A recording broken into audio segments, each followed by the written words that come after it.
Joël Dagosseri.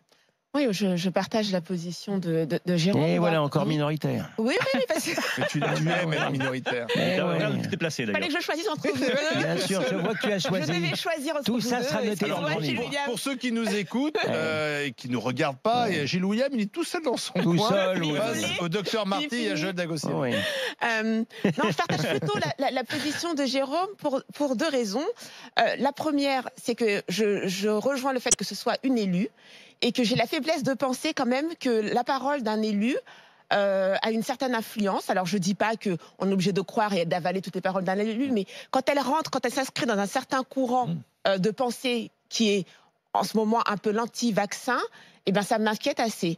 Et le fait qu'elle puisse penser à titre personnel qu'elle n'a pas envie de se vacciner, moi je comprends, chacun est libre, ça par contre oui, mais c'est les termes employés. Le cobaye, ça me gêne profondément.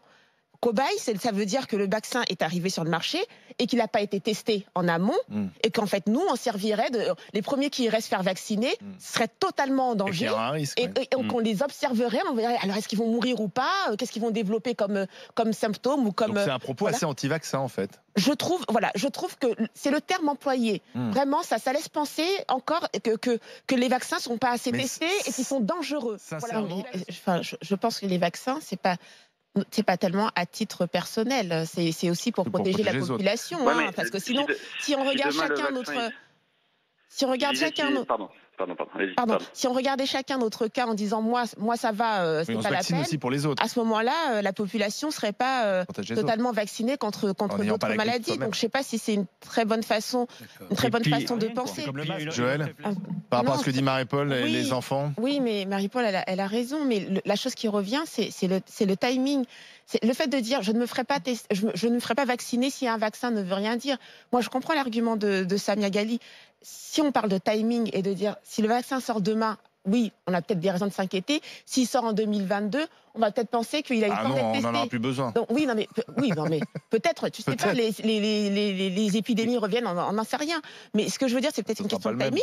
Et la deuxième chose, j'ai l'impression qu'on mélange deux choses, qu'on mélange quelque chose de scientifique avec quelque chose de politique. Oui. Alors, parce que c'est les deux.